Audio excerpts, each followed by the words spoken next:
Hello, good morning. Durga Pal ma'am की class में आप सबका स्वागत है। Good morning, welcome back to Durga Pal ma'am's class.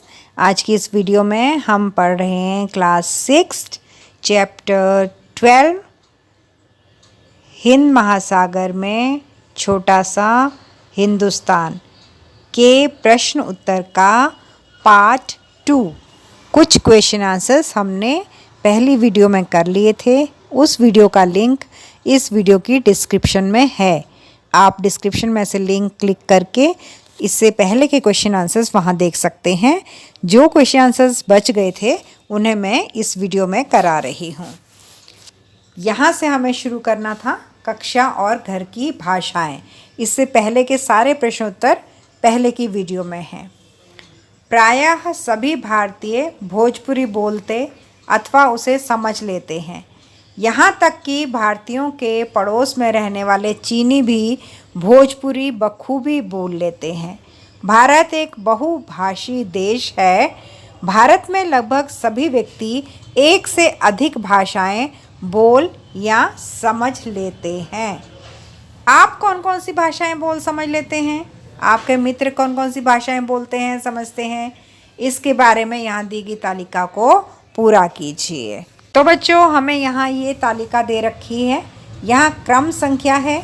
मैं जिन भाषाओं को बोल या समझ लेता हूँ, मेरे मित्र जिन भाषाओं को बोल या समझ लेते हैं, मेरे परिजन यानी कि परिवार के लोग, रिश्तेदार जिन भाषाओं को बोल या समझ लेते हैं। ये तालिका आपको भरनी है। तो चलिए हम कोशिश करते हैं तालिका को भरने की। यहाँ पर संकेत दे रखा है आपको कि इस तालिका को पूरा करने के लिए आपको अपने मित्रों और परिजनों से पूछताछ करनी होगी। पूछना तो पड़ेगा अपने मित्रों से कि उन्हें कौन कौन सी भाषाएं बोलनी और समझनी आती हैं, और अपने परिवार के लोगों से भी आप पूछेंगे कि उन्हें कौन कौन सी भाषाएं बोलनी और समझनी आती हैं। और फिर नीचे उनका कुल संख्या टोटल कर देंगे, कितनी भाषाएं आपको आती हैं, कितनी आपके मित्र को आती हैं और कितनी आपके परिवार के लोगों को आती हैं। पहली भाषा जो आप सभी भर सकते हैं वो है हिंदी, क्योंकि आप हिंदी पढ़ ही रहे हैं। और दूसरी भाषा अंग्रेजी को आप ज़रूर लिख लीजिए, क्योंकि आप लोग स्कूल में पढ़ते हैं, आपको अंग्रेजी तो आती ही होगी समझना और बोलना, और आपके मित्रों को भी आती होगी और आजकल सभी को आती है। तीसरी भाषा में आप अपने क्षेत्र की भाषा लिखें, जो भाषा आप बोलते हैं। अगर आप गुजरात से वीडियो देख रहे हैं तो आप गुजराती लिखें। अगर आप साउथ साइड से देख रहे हैं तो आप तमिल, तेलुगु, जो भी आपकी भाषा है आप वो लिखें। और अगर आप हरियाणा पंजाब से ही देख रहे हैं तो आप पंजाबी और हरियाणवी लिख सकते हैं। अगर आप उत्तराखंड से देख रहे हैं तो आप कुमाऊनी लिख सकते हैं। यहाँ पर जो भी आपकी भाषा है आप उसे भर लीजिए। कुमाऊनी या गढ़वाली या बुंदेलखंडी, जो भी आपकी भाषा है आप उसे भरिए। और यहाँ पर अपने मित्रों से पूछिए, अपने परिवारजनों से पूछिए कि उन्हें कौन सी भाषा आती है, वो भी आप लिख सकते हैं। और इसके नीचे आपको इनका टोटल करना है। तो टोटल में हमारी 4 भाषाएं हुई, हिंदी, इंग्लिश, पंजाबी और हरियाणवी। तो 4-4 हमने यहाँ लिखा है। हो सकता है आपके मित्रों को और भाषाएं आती हों तो आप उनसे पूछकर यहाँ भर सकते हैं। अगला प्रश्न है प्रशंसा या सराहना विभिन्न प्रकार से।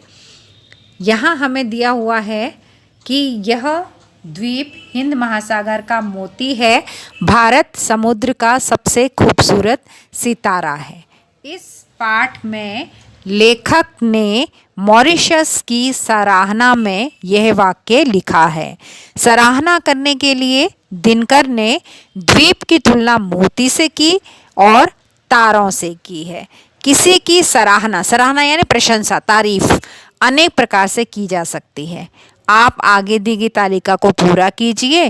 पहले नाम लिखिए, फिर इनकी प्रशंसा में एक एक वाक्य लिखिए। शर्त यह है कि प्रत्येक बार आप जो तारीफ करेंगे वो अलग होनी चाहिए। यहाँ है ये सराहना तालिका, जिसमें हमने लिखा है नाम और प्रशंसा का या सराहना का वाक्य। पहले तो खुद अपने लिए मैं प्रशंसा करूँगी, तो आप अपना नाम लिख दिया यहाँ पर और मैंने अपनी प्रशंसा में लिखा कि मैं हमेशा अपनी मेहनत और ईमानदारी से काम करती हूँ। आप भी ये लिख सकते। दूसरा है परिजन, आपके परिवार का कोई सदस्य। माँ के बारे में, मेरी माँ का प्यार और समर्पण अनमोल है, वह परिवार की रीढ़ है। तीसरा दिया हुआ है शिक्षक के बारे में। मैंने यहाँ पर अपना नाम लिखा है, आप चाहें तो अपने किसी भी स्कूल टीचर का नाम यहाँ पर लिख सकते हैं। मेरे शिक्षक ज्ञान के प्रकाश स्तंभ हैं, जिन्होंने मुझे सही राह दिखाई। मित्र के बारे में आप अपने मित्र का नाम यहाँ पर बदल सकते हैं। मेरी मित्र एक सच्ची साथी है जो हर मुश्किल में मेरे साथ खड़ी रहती है। पशु के लिए लिखना है, मैंने लिया है गाय। आप कुत्ता, बिल्ली, किसी भी पशु के लिए लिख सकते हैं। मेरी गाय राधा वफादारी और प्रेम का सजीव उदाहरण है। आगे है स्थान, ताजमहल के लिए लिखा है मैंने। ताजमहल प्रेम और कला का अद्भुत संगम है, जिसे देखकर मन मंत्रमुग्ध हो जाता है। सब्जी, मैंने गाजर को लिया है। आपको जो सब्जी पसंद हो आप उसके बारे में लिखिए। गाजर स्वास्थ्य का खजाना है, जो हमें ताकत और ऊर्जा देता है। आगे है पेड़, मैंने लिया है नीम के लिए। आप चाहें तो तुलसी के लिए, आम के लिए, जो भी पसंद है आप उसके लिए ले सकते हैं। नीम का पेड़ हमें छाया तो देता ही है और साथ ही नीम के पेड़ में औषधीय गुण भी होते हैं, तो इसलिए मैंने नीम का पेड़ यहाँ लिया। तो इस तरह से हमने सबका नाम भी लिख दिया और उनकी सराहना में एक एक वाक्य भी लिख दिया, और सारे वाक्य एक दूसरे से मिलते जुलते बिल्कुल भी नहीं हैं। अगला प्रश्न दिया हुआ है चित्रात्मक सूचना, इन्फोग्राफिक्स। नीचे दिए गए चित्रों को देखिए। इसमें चित्रों के साथ साथ बहुत कम शब्दों में कुछ जानकारी दी गई है, इसे चित्रात्मक सूचना कहते हैं। ये है चित्रात्मक सूचना, ये पूरी सूचना है। यहाँ पर कुछ इन्फॉर्मेशन भी लिखी हुई है, कितने हिंदू लोग रहते हैं, क्या है वहाँ की जनसंख्या वगैरह के बारे में। अब इसके बाद नीचे हमें प्रश्न दिया हुआ है कि इस चित्रात्मक सूचना के आधार पर मॉरिशस के बारे में एक अनुच्छेद लिखिए। मॉरिशस के बारे में एक अनुच्छेद। मॉरिशस भारतीय प्रवासियों के संघर्ष और सफलता की भूमि है। 2 नवंबर 1834 को पहला जहाज भारतीय मजदूरों को लेकर मॉरिशस पहुंचा था। इस दिन को अब अप्रवासी दिवस के रूप में मनाया जाता है। आज मॉरिशस में लगभग 68% लोग भारतीय मूल के हैं। यहाँ भारतीय संस्कृति की गहरी छाप है और सारे भारतीय त्योहार बड़े उत्साह से मनाए जाते हैं। मॉरिशस की आज़ादी में भारतीय मूल के नेताओं का बड़ा योगदान रहा, जिनमें डॉक्टर शिवसागर रामगुलाम का नाम खास है। आज भी यह देश भारतीय सभ्यता और परंपराओं की सुंदर झलक दिखाता है। तो ये अनुच्छेद हमने उसी से तैयार किया है, जो हमें वहाँ पर इंफॉर्मेशन दी गई है, उसी से ये अनुच्छेद तैयार किया गया है। दूसरा प्रश्न है, अपनी पसंद के किसी विषय पर इसी प्रकार की चित्रात्मक सूचना की रचना कीजिए। जैसे आपका विद्यालय, कोई विशेष दिवस, आपके जीवन की कोई विशेष घटना। और संकेत में कहा गया है यह कार्य आप अपने समूह में मिलकर कर सकते हैं। और करेंगे कैसे? इसके लिए आप एक कागज़ लीजिए, उस पर एक चित्र चिपका दीजिए और सूचना को कलात्मक रूप से, मतलब आर्टिस्टिक रूप से, थोड़ा सुंदर लगे इस तरह से कम शब्दों में लिख सकते हैं। चित्र आप हाथ से भी बना सकते हैं या फिर आप कंप्यूटर से प्रिंट आउट लेकर भी उसको चिपका सकते हैं। अगला प्रश्न है हस्ताक्षर। आप जानते ही हैं कि यह पाठ हिंदी के प्रसिद्ध लेखक रामधारी सिंह दिनकर ने लिखा है। वे अपने नाम को कुछ इस प्रकार लिखते थे, तो उनके यहाँ पर सिग्नेचर दिए गए हैं, उनके साइन दिए हुए हैं, वो अपना नाम कैसे लिखते थे। अब आगे हमसे कहा है अपनी पहचान प्रकट करने के लिए अपने नाम को किसी विशेष प्रकार से लिखना ही हस्ताक्षर कहलाता है। हस्ताक्षर का प्रयोग व्यक्ति को जीवन भर अनेक कामों के लिए करना होता है। आपके विद्यालय में भी आपके हस्ताक्षर करवाए जाते होंगे। कुछ चीज़ें आपको मिली है स्कूल से, आपको किताबें दी हैं या आपको यूनिफॉर्म मिली है, तो कहते हैं कि सिग्नेचर करो, साइन कर दो, अपना नाम लिख दो यहाँ पर। आप प्रार्थना पत्रों के अंत में भी अपने हस्ताक्षर करते हैं। जब स्कूल में आप भेजते हैं एप्लीकेशन छुट्टी लेने की, तो नीचे अपना नाम लिखते हैं, वही आपके हस्ताक्षर हैं। हो सकता है अभी आपने अपने हस्ताक्षर निर्धारित ना किए हों। ऐसा हो सकता है कि अभी आपने अपने सिग्नेचर बनाए ना हो, मतलब जैसे भी आप नाम लिख देते हैं अपना किसी भी तरीके से, और हर बार वो अलग भी हो जाता है। यदि नहीं भी किए हैं तो कोई बात नहीं, आप चाहें तो आज भी अपने हस्ताक्षर निर्धारित कर सकते हैं, मतलब एक तरह के हस्ताक्षर अपने बना सकते हैं। नीचे स्थान दिए गए स्थान पर अपने हस्ताक्षर 5 बार कीजिए। ध्यान रखें कि आपके हस्ताक्षर सेम होने चाहिए, एक जैसे होने चाहिए, अलग अलग नहीं होने चाहिए। तो यहाँ पर आपको करने हैं हस्ताक्षर, आप कर सकते हैं। जो भी आपके हस्ताक्षर हैं एक जैसे होने चाहिए, अलग अलग नहीं होने चाहिए, सेम हस्ताक्षर करने हैं आपको। ठीक है, तो हम अपने हस्ताक्षर यहाँ पर कर देते हैं, सेम हस्ताक्षर हों। तो यहाँ पर मैंने ये 5 बार अपने हस्ताक्षर कर दिए हैं। इसी तरह से आप भी प्रैक्टिस कर सकते हैं ताकि आपके हस्ताक्षर भी डिसाइड हो जाए, निर्धारित हो जाए कि आप कैसे हस्ताक्षर करेंगे। अगला प्रश्न है पत्र। यहाँ दिनकर का लिखा एक पत्र दिया जा रहा है, इसे पढ़िए और प्रश्नों के उत्तर लिखिए। पत्र पढ़कर नीचे दिए गए प्रश्नों के उत्तर अपने समूह के साथ मिलकर के आपको खोजने हैं। तो पहले हम पत्र पढ़ते हैं। नई दिल्ली 8/7/67, यानी कि ये 8 जुलाई 67 को ये पत्र लिखा गया है। मान्यवर चतुर्वेदी जी, आपका कृपा पत्र मिला। मेरा स्वास्थ्य इधर बहुत गिर गया है और संयम के बावजूद तेजी से सुधर नहीं रहा है। मेरा चित्त अभी भी दबा हुआ है। ऐसी अवस्था में मैंने 2 सप्ताह के लिए मॉरिशस जाना स्वीकार कर लिया है। 15 जुलाई को प्रस्थान करना है, लौटना शायद 5 अगस्त तक हो। आपके आशीर्वाद की कामना करता हूँ। आपका दिनकर, सफदरजंग लेन, नई दिल्ली। अब इस पत्र के नीचे हमें ये कुछ प्रश्न दिए गए हैं। कुल मिलाकर ये 6 प्रश्न हैं। इन 6 प्रश्नों के उत्तर हमें देने हैं। तो आइए देखते हैं इनके उत्तर क्या हैं। पहला प्रश्न दिया गया है, पत्र किसने लिखा है? पत्र दिनकर ने लिखा है। पत्र किसे लिखा गया है? पत्र चतुर्वेदी जी को लिखा गया है। पत्र किस तिथि को लिखा गया है? पत्र 8/7/67 यानी 8 जुलाई 1967, 8 जुलाई 1967 को लिखा गया है। पत्र किस स्थान से लिखा गया है? पत्र नई दिल्ली से लिखा गया है।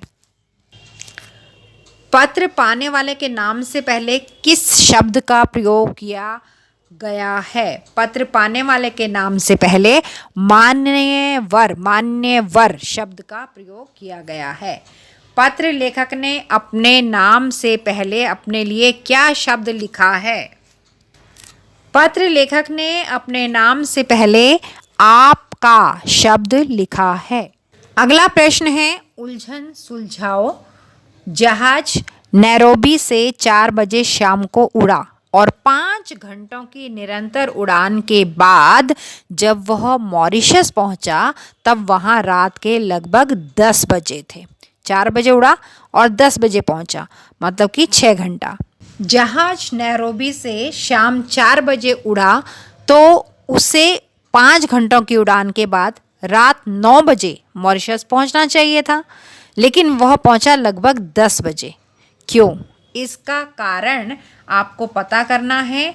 इसके लिए आप अपने टीचर्स या इंटरनेट की सहायता ले सकते हैं। जब जहाज नैरोबी से शाम 4 बजे EAT उड़ान भरता है और 5 घंटे की उड़ान पूरी करता है तो नैरोबी के समय के अनुसार रात 9 बजे होते हैं। लेकिन मॉरिशस का समय नैरोबी से भी 1 घंटा आगे है। इसलिए जब जहाज मॉरिशस पहुंचा तब वहां की घड़ी के अनुसार रात के 10 बज रहे थे। यही कारण है कि जहाज के उड़ान के कुल समय में 5 घंटे लगे, लेकिन स्थानीय समय अनुसार मॉरिशस में रात 10 बज रहे थे। EAT का मतलब है ईस्ट अफ्रीका टाइम, यानी पूर्वी अफ्रीका का समय। यह समय क्षेत्र UTC प्लस 3 घंटे पर आधारित होता है। इसका मतलब है कि जब नैरोबी यानी कीनिया में शाम के 4 बजे होते हैं तो भारत इंडियन स्टैंडर्ड टाइम के अनुसार 6:30 बजे होते हैं। यानी EAT भारत से 2 घंटे 30 मिनट पीछे होता है। अगला प्रश्न है, नीचे 2 घड़ियों के चित्र दिए गए हैं। एक घड़ी भारत के समय को दिखा रही है और दूसरी घड़ी दिखा रही है कि उसी समय मॉरिशस में कितने घंटे और मिनट हुए हैं। देखिए, ये घड़ी दिखा रही है हमें भारत का समय और ये घड़ी दिखा रही है मॉरिशस का समय। भारत में 5:20 हुए हैं तो मॉरिशस में 4:10 है। अब प्रश्न पूछा गया है कि भारत में क्या समय हुआ है।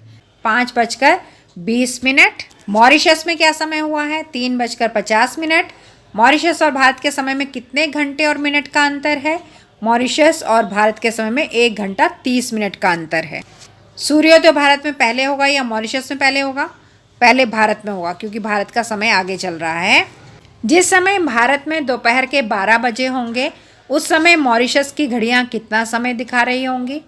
जिस समय भारत में दोपहर के 12 बजे होंगे उस समय मॉरिशस की घड़ियां 10:30 का समय दिखा रही होंगी। ये दिया हुआ है आज की पहेली। आज हम आपके लिए एक अनोखी पहेली लाए हैं। यहाँ एक वाक्य दिया गया है, आपको पता करना है कि इसका क्या अर्थ है। येला मालत येला घोलशम, इसका क्या अर्थ है? और संकेत हमें दिया हुआ है कि आपको ख को क मानना है। ख को क मानना है, मतलब कि जो भी अक्षर, जो भी वर्ण यहाँ पर लिखा हुआ है उससे पहला वाला वर्ण आपको लेना है। जैसे यहाँ पर देखिए, यहाँ पर मैंने वर्णमाला भी आपको दे दी गई है ताकि आपको समझने में आसानी हो जाए। य से पहले म है और ल से पहले र है। ऐसा ही हमें बताया गया था कि ख से पहले क लिख करके दिया हुआ था कि ऐसे करना है आपको, तो हमने इसी तरह से चुना इसे। देखिए, मालत ये रहा आपका, ये रहा म, तो म से पहले क्या आया है? भ। और ल से पहले क्या आया है? र, है ना। और थ से पहले क्या आया है? त। और श से पहले क्या आया है? व। और घ से पहले क्या आया है? घ से पहले आया है ग। तो यहाँ से देख करके आप आराम से पहेली को सुलझा सकते हैं। सबसे पहला शब्द लिखा हुआ है ये ला, तो हमें ये देखना है कि य से पहले कौन सा वर्ण आता है। अगर आप क ख ग घ ङ च छ ज ण त ठ ड ण त थ द न प फ ब भ म, ये सब पढ़ के देखें तो आपको पता चलेगा कि य से पहले म आता है। तो इसका मतलब है हमें य की जगह म लिख लेना है। म पे मात्रा लगा दी में। इसके बाद हमें ल दिया है, तो इसी तरह से ढूंढो कि ल से पहले वाला वर्ण कौन सा होता है। तो य र ल व श स, तो य र ल, तो ल से पहले आता है र, तो हमें यहाँ पर लिखना है र। तो ये बन गया मेरा, जो ऑलरेडी हमें दिया ही हुआ था। इसके बाद है मा ल थ, यहाँ पर मा ल थ, तो म से पहले क्या आता है? म से पहले आता है भ, तो ये माँ की जगह भा बन गया। ल से पहले हमने अभी ढूंढा था र आया था, और थ से पहले क्या आता है? त आता है, तो मेरा भारत। फिर दोबारा से ये ला दे रखा है तो मेरा ही बनेगा उसकी जगह पर, मेरा भारत मेरा घोलश। घ से पहले क्या आता है? ग, तो ग। ल से पहले आता है र, और श से पहले क्या आता है? श से पहले आता है व। तो ये पूरा बन गया आपका मेरा भारत मेरा गौरव।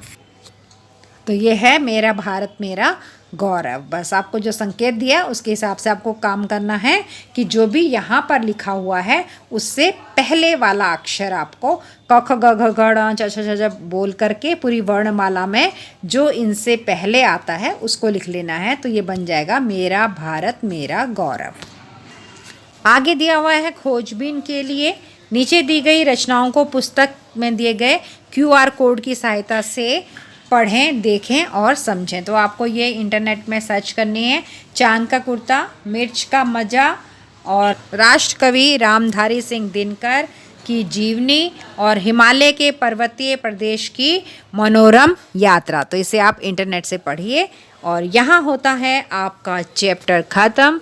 ये हिंद महासागर में छोटा हिंदुस्तान के सारे प्रश्न उत्तर मैंने आपको करा दिए भाग 2 में। यहाँ पर पाठ के भी और भाग 2 के भी सारे प्रश्न उत्तर खत्म हो गए हैं।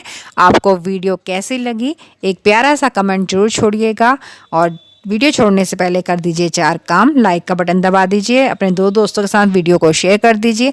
दुर्गा पाल मैम की क्लास को सब्सक्राइब नहीं किया है तो ज़रूर सब्सक्राइब कर लीजिए और बेल आइकन को दबा दीजिए ताकि अगली वीडियो का नोटिफिकेशन आपके पास तुरंत पहुंच जाए। तो अब हम चलते हैं, मिलेंगे अगली वीडियो में। तब तक के लिए tata bye bye and love you all. Thanks for attending Durga Pal ma'am's class. Please like, share, subscribe and don't forget to leave a lovely comment. Thank you.